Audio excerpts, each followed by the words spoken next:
الحمد لله نحمده ونستعينه ونستغفره ونؤمن به ونتوكل عليه ونعوذ بالله من شرور أنفسنا ومن سيئات أعمالنا من يهده الله فلا مضل له ومن يضلله فلا هادي له ونشهد أن لا إله إلا الله وحده لا شريك له ونشهد أن سيدنا ومولانا محمدا عبده ورسوله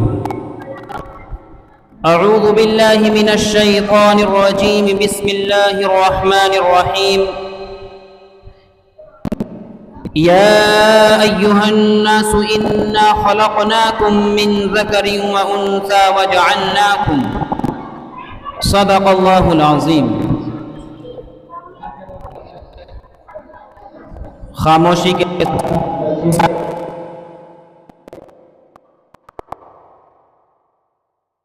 معزز سامعین کرام اور اسٹیج پر بیٹھے ہوئے علماء کرام اور بستی میں آئے ہوئے ہمارے مہمان نظام، اسلام کی تاریخ کے اندر دو دن کی اہمیت کے حامل ہیں، یعنی ہندوستان کی تاریخ میں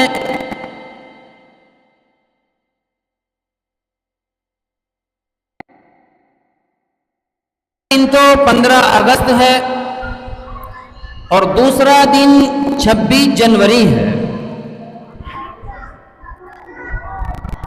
15 اگست 1947 کو ہمارا ملک آزاد ہوا، 26 جنوری کو اس کا آئین، قوانین اور اس کا سنویدھان لکھا گیا۔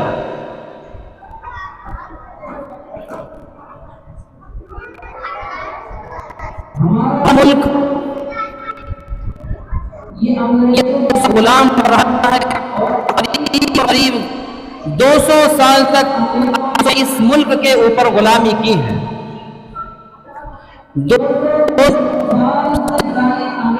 یہاں پر قابض رہا اور یہاں کے رہنے والے باشندے اور یہاں کے رہنے والے لوگوں کو غلام بنا کر رکھا۔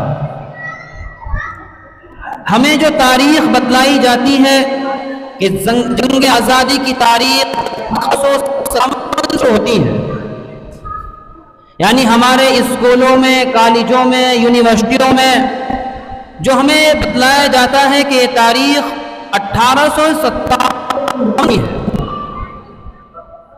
لیکن تاریخ کا ایک رخ ہے۔ اصل تحریک شروع ہوئی 1857 سے 100 سال پہلے شروع ہوئی۔ وہ 1797 کے اندر سب سے پہلے جنگ آزادی کی تحریک شروع ہوئی، اور جس شخص نے سب سے پہلے جنگ آزادی کی تحریک شروع کی اس کا نام سراج الدولہ ہے۔ جب ہندوستان انگریز آتا ہے اور ہندوستان کے اندر 1498 کے اندر آیا، 1498 سے لے کر کے اس کا آنا جانا 1599 تک رہا۔ پھر 1601 کے اندر انگریز نے ایسٹ انڈیا کمپنی کے نام سے اپنی ایک کمپنی کے لیے بنیاد رکھی اور ایک اپنی کمپنی کھولی۔ اس کے بعد سے انگریز یہاں پر مقصد سے نہیں آیا تھا، بلکہ یہاں پر وہ اس ہندوستان کے اوپر اپنا قبضہ جمانے، اپنا تسلط جمانے کے لیے آیا تھا۔ جب 1757 کے اندر سراج الدولہ شاہی تخت پر بیٹھتا ہے، اس کو معلوم ہوتا ہے کہ انگریز ہمارے ملک کو غلام بنانا چاہتا ہے، انگریز یہاں پر قابض ہونا چاہتا ہے، تو اس نے سب سے پہلے جنگ کی اور اپنے لشکر کو تیار کیا اور 1,00,000 فوجی لے کر کے وہ میدان کے اندر پہنچا۔ ادھر 13,000 انگریز تھے اور ادھر اس کا 1,00,000 کا لشکر تھا، لیکن اپنے ہی نے غداری کی. ان کا ایک وزیر تھا میر جعفر. میر جعفر نے انگریز سے ہاتھ ملا لیا اور انگریز سے ہاتھ ملانے کے بعد اسے یہ شرط رکھی کہ میں آپ کو سراج الدولہ دوں گا، کہ میں سراج الدولہ کا سر دوں گا اور آپ مجھے بنگال کی حکومت دینا. تو انگریز اس بات پر راضی ہو گیا اور جب 1 لاکھ کا لشکر جنگ کے میدان میں پہنچتا ہے تو سراج الدولہ اپنے لشکر کو حکم دیتا ہے کہ گولی چلاؤ اور ان سے جنگ کرو، لیکن کوئی بھی تیار نہیں ہوتا، اس لیے کہ سارے کے سارے لوگ بک چکے تھے. تو اپنے ہی کی غداری کی وجہ سے سراج الدولہ کو وہاں پر جامِ شہادت نوش کرنی پڑی اور 1757 کے اندر یہ پہلی جنگ ہوئی جس کے اندر مسلمانوں کو ناکامی ہوئی. پھر دور آتا ہے 1799 کا. 1799 کے اندر ٹیپو سلطان شہید رحمت اللہ علیہ، ان کو معلوم ہوتا ہے کہ انگریز اپنے پیر جما رہا ہے اور انگریز یہاں پر قبضہ کرنا چاہ رہا ہے. تو ٹیپو سلطان علیہ الرحمہ کھڑے ہوئے اور اس کے خلاف جنگ کی. تو ٹیپو سلطان نے انگریز سے 4 مرتبہ جنگ کی. چاروں جنگوں کے اندر انہیں فتح نصیب ہوئی، لیکن جو آخری اور بڑی جنگ ہونی تھی 1799 کے اندر، جب وہ جنگ کے لیے نکلے تو ان کا بھی ایک وزیر تھا جس کا نام تھا میر صادق. اس نے بھی انگریزوں سے ہاتھ ملا لیا اور انگریز کا ساتھ دیا اور ان سے غداری کی. تو ٹیپو سلطان علیہ الرحمہ کو میدان کے اندر شہید کر دیا گیا. اور انگریز جب ٹیپو سلطان کو شہید کر دیتا ہے، انگریز دیکھتا ہے کہ کہیں ٹیپو سلطان زندہ تو نہیں ہے، ان کی لاش کے اوپر ڈلے مار کر دیتا ہے، کیونکہ اللہ تبارک و تعالیٰ نے ٹیپو سلطان کی شکل رکھا تھا کہ انگریز لاش سے بھی ڈر رہا تھا. جب اس کو معلوم ہو گیا کہ ٹیپو سلطان علیہ الرحمہ شہید ہو گئے اور ہو گئے، تو ٹیپو سلطان کی لاش کے اوپر کھڑے ہو کر کے انگریز نے ایک جملہ کہا تھا، اور انگریز نے کہا تھا کہ آج سے ہندوستان ہمارا ہے اور آج سے ہم ہندوستان کو اپنا غلام بنائیں گے. ابھی یہ مسلمانوں کی جنگ ہو رہی ہے، ابھی اس جنگ کے اندر کوئی غیر مسلم شریک نہیں ہوتا ہے. پھر بات آتی ہے 1803 کی. 1803 کے اندر شاہ عبد العزیز محدث دہلوی جب ان کو معلوم ہوتا ہے تو وہ اس ملک کے اندر دارالحرب ہونے کا اپنا فتویٰ دے دیتے ہیں اور کہتے ہیں کہ مسلمانوں تمہارے لیے اس ملک کے اندر اب جہاد کرنا فرض ہو چکا ہے.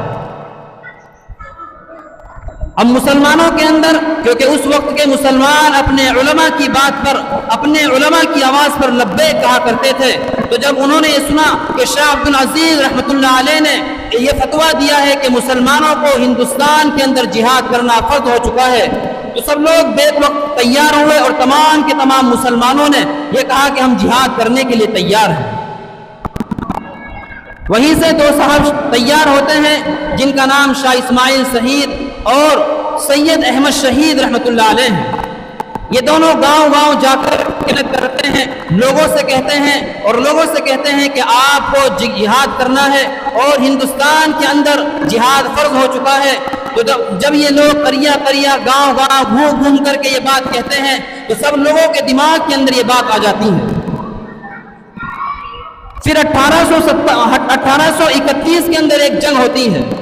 یہ جنگ بھی بڑی خطرناک ہوتی ہے اور اس کے اندر علماء کرام حصہ لیتے ہیں، لیکن یہ جنگ بھی ناکام ہو جاتی ہے اور مسلمانوں کو اس میں شکست ہوتی ہے.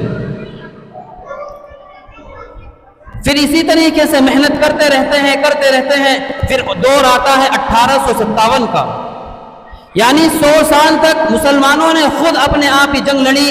لیکن جب 1857 کا دور آتا ہے تو 1857 میں جو پہلی جنگ ہوتی ہے اس کے اندر 29,000 لوگ شرکت کرتے ہیں اور جس میں سے 5,000 غیر مسلم ہوتے ہیں اور باقی مسلمان ہوتے ہیں. تو 29,000 کو انگریز قتل کر دیتا ہے اور 29,000 کی یہ جو فوج ہوتی ہے اس کے اندر صرف اور صرف 5,000 غیر مسلم ہوتے ہیں. تو تبھی سے یہ معلوم ہو گیا کہ ان لوگوں نے کہا کہ مسلمانوں کی تاریخ کو چھپایا جائے اور مسلمانوں کی تاریخ کو نہ بتلایا جائے، بلکہ جو جنگ شروع ہوئی ہے وہ 1857 سے شروع ہوئی ہے. ان لوگوں کا یہ کہنا ہے کہ 1857 سے پہلی جنگ شروع ہوئی. لیکن ہمیں تاریخ کوئی نہیں بتلاتا. ہمیں تاریخ اپنے علماء کرام سے سننے کو ملیں گی اور ہمیں تاریخ اپنے علماء کرام ہی بتلائیں گے. پھر 1857 کے اندر جب جنگ ہوتی ہے تو انگریز کہتا ہے کہ جو سارا کا سارا کیا دھرا ہے وہ سارا کا سارا مسلمان کا ہے، علماء کرام کا ہے. تو 2 لاکھ مسلمانوں کو انگریز جو ہے قتل عام کر دیتا ہے، جس کے اندر 51,000 علماء کرام ہوتے ہیں. یعنی مسلمانوں کو اس طرح سے سزا دی جاتی ہے، علماء کرام کو اس طریقے سے سزا دی جاتی ہے کہ خیبر سے لے کر کے چاندنی چوک تک کوئی بھی درخت ایسا بچا ہوا نہیں تھا جس کے اوپر علماء کرام کی گردن لٹکی ہوئی نہ ہو. اور انگریز نے اعلان کر دیا تھا کہ ایسٹ انڈیا کمپنی کی طرف سے اعلان کیا جاتا ہے کہ جو بھی آدمی کرتے پجامے والا ہو، جو بھی آدمی ٹوپی والا ہو، جو بھی آدمی داڑھی والا ہو، اس کو قتل کر دیا جائے اور اس کو سولی پر چڑھا دیا جائے. 1857 کے اندر بہت سے مسلمانوں کا خون بہا ہے اور بہت کم بہا ہے. خون بہا ہے تو بہت کم بہا ہے تو غیر مسلموں کا بہا ہے. پھر اس کے بعد مسلمانوں کو جیل ہو جاتی ہے، مسلمان جیلوں کے اندر چلے جاتے ہیں، علماء کرام کو اٹھا کر کے جیلوں کے اندر بند کر دیا جاتا ہے. اور جن لوگوں کو قتل کیا گیا ان کی جو نسلیں ہوتی ہیں ان کے لیے انگریز اعلان کرتا ہے کہ تم اپنے بچوں کو ہمارے پاس بھیجو، ہم انہیں مفت تعلیم دیں گے، مفت کھانا دیں گے اور ان کو اپنی کمپنی کے اندر جگہ دیں گے. جب علماء کرام جیل سے واپس آتے ہیں 3 یا 4 سال کے بعد رہائی ہوتی ہے تو علماء کرام دیکھتے ہیں کہ انگریز نے اعلان کیا ہے کہ تم ہمیں اپنی اولادوں کو دو اور ہم ان کو کھانا کھلائیں گے، مفت تعلیم دیں گے. تو علماء کرام نے کہا کہ جس جہاد کے لیے ان کے باپ دادا اور ان کے آبا و اجداد جنگ کرتے آ رہے ہیں، آج وہی بچے اس کے غلام بن جائیں گے. پھر علماء کرام نے محنت کی، کوشش کی اور پھر اس کے بعد جو ہے 1866 کے اندر دارالعلوم دیوبند کی بنیاد رکھی. اور یہ دارالعلوم دیوبند کی بنیاد کیوں رکھی گئی؟ یہ اس لیے رکھی گئی، انہوں نے لوگوں سے کہا کہ ہم تمہارے بچوں کو مفت تعلیم دیں گے، ہم تمہارے بچوں کو کپڑا دیں گے، ہم تمہارے بچوں کو روٹی دیں گے، آپ ہمارے پاس اپنے بچوں کو بھیجو اور ہم ان کو جہاد کے لیے تیار کریں گے. تو لوگ دور دور سے آنے لگے، سمرقند سے، بخارا سے، ہندوستان کے کافی لڑکے اس مدرسے کے اندر پہنچتے ہیں اور وہاں سے یہ تحریک شروع ہوتی ہے کہ یہیں سے ہم تحریک شروع کریں گے، یہیں سے جہاد کا فتویٰ شروع کریں گے اور یہیں سے ہم انگریز کو اس ملک سے بھگانے کا کام کریں گے. تو جب دارالعلوم دیوبند کی بنیاد رکھی گئی تو اس کا مقصد یہ تھا کہ تعلیم کے ساتھ ساتھ ہمیں تحریک بھی چلانی چاہیے کہ ہم اس ملک سے انگریز کو کس طریقے سے باہر نکالیں. یہی وہ مدرسہ تھا جس کے اندر ایک طالب علم بیٹھتا ہے اور ایک استاذ ہوتا ہے، اور اس مدرسے کی بدولت آپ دیکھیے کہ آج پورے ہندوستان اور پوری دنیا کے اندر وہاں کے علماء پھیلے ہوئے ہیں. تو مدرسے کے اندر الحمدللہ تعلیم دی جاتی ہے، مدرسے کے اندر ایسے ایسے سپوت تیار کیے جاتے ہیں جو آنے والی نسلوں کے لیے بہترین سرمایہ ہوتے ہیں. اسی طریقے سے ہمارا مدرسہ یہ احیاء العلوم ہے، اس کے اندر بھی ماشاءاللہ حفظ کی تعلیم ہے، ناظرے کی تعلیم ہے، اور اسی طریقے سے یہاں پر جو تعلیم دی جاتی ہے وہ اصلی تعلیم بھی دی جاتی ہے تاکہ بچوں کو حفظ کے ساتھ ساتھ قرات کے ساتھ ساتھ ناظرے کے ساتھ ساتھ اصلی تعلیم پر بھی عبور حاصل ہو. کیونکہ آج کا زمانہ وہ زمانہ نہیں ہے کہ آدمی صرف اردو کی تعلیم حاصل کر لے اور صرف حفظ کر کے بیٹھ جائے، بلکہ آج ضرورت ہے کہ ہمارے بچوں کو انگلش بھی آنی چاہیے، ہمارے بچوں کو ہندی بھی آنی چاہیے، ہمارے بچے بڑے ہو کر پروفیسر بنے، ہمارے بچے بڑے ہو کر کے وکیل بنے، ہمارے بچے بڑے ہو کر کے جج بنے. لیکن سب سے پہلے ہمیں اپنے بچے کو دین کی تعلیم دینی ہے، سب سے پہلے ہمیں اپنے بچوں کو دین اسلام سکھانا ہے. اگر ہم شروع میں ہی اپنے بچوں کو انگلش میڈیم میں بھیج دیتے ہیں، مدرسوں کے اندر نہیں بھیجتے، مدرسوں کی تعلیم نہیں دلاتے، تو ہو سکتا ہے کہ بڑے ہو کر کے اس کے ایمان کا خطرہ ہو. کیونکہ آج کے زمانے کے اندر ایسے لوگ موجود ہیں کہ جو مسلمانوں کو اپنے دین سے ہٹانے کی کوشش کر رہے ہیں.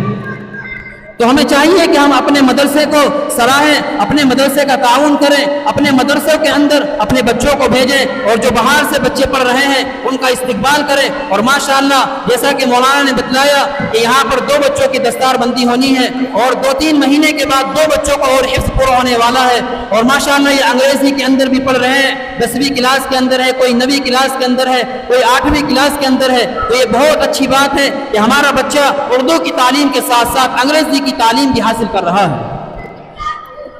تو ہمیں اس مدرسوں کی قدر کرنی چاہیے، اپنے بچوں کی قدر کرنی چاہیے۔ دعا کریں کہ اللہ تعالی ہم سب کو اپنے بچوں کو دین اسلام سکھانے کی، اور ہم سب کو بچوں کو دین اسلام سکھانے کی توفیق عطا فرمائے، اور اپنے مدرسے کا ہم اپنے مدرسے کو اپنی مدرسے کی تعریف کریں، اپنے مدرسوں کا باہر چرچا کریں، بلکہ اس طور پر نہیں کہ ہمارے مدرسے میں تعلیم نہیں ہوتی، ہمارے مدرسے میں کچھ نہیں پڑھایا جاتا، بلکہ اگر تمہیں لگتا ہے، اگر گاؤں والوں کو لگتا ہے کہ اس مدرسے میں تعلیم نہیں ہو رہی ہے تو آئیں، گاؤں والے آ کر کے بیٹھیں، بچوں کا جائزہ لیں، لیکن آنے کے لیے تیار ہوں۔ اگر ہم باہر سے باہری افواہیں پھیلاتے رہیں گے تو پھر یہ ایک بہتان ہوگا، جس کے بارے میں رسول اللہ صلی اللہ علیہ وسلم نے ارشاد فرمایا کہ بہتان دینے والا اور جو آدمی کسی کے اوپر بہتان لگاتا ہے تو وہ ہم میں سے نہیں ہے۔ تو اگر ہمیں لگتا ہے کہ مدرسے کے اندر تعلیم نہیں ہو رہی ہے تو ہم آئیں اور یہاں پر آ کر کے دیکھیں کہ بچے کس طریقے سے تعلیم حاصل کر رہے ہیں۔ ماشاءاللہ مدرسے کے اندر معلمات بھی ہیں اور لڑکی ٹیچر بھی ہیں جو لڑکیوں کا پورا نظام چلا رہی ہیں اور ان کو تعلیم دے رہی ہیں۔ 8ویں کلاس تک ماشاءاللہ یہ مدرسہ ہے، اور جو 8ویں کلاس پوری ہونے کے بعد 9ویں کلاس میں کسی اور اسکول میں ایڈمیشن دلا دیا جاتا ہے، ہائی اسکول میں دوسری کلاس کے اندر ایڈمیشن دلا دیا جاتا ہے۔ تو ہمیں اپنے بچوں کو مدرسے کے اندر بھیجنا ہے، مدرسے کی تعلیم دلانی ہے، اور ہمیں اپنے بچوں کو دینی تربیت، دینی ماحول دینا ہے، تاکہ بڑے ہو کر کے یہ بچے ہمارا سرمایہ بنیں اور ہماری خدمت کر سکیں۔ دعا کریں کہ اللہ تعالی ہم سب کو کہنے سننے کے مطابق عمل کی توفیق عطا فرمائے، اور اللہ تعالی ہم سب کو اپنے مدرسے کی قدردانی کرنے کی توفیق عطا فرمائے۔ وآخر دعوانا الحمدللہ رب العالمین۔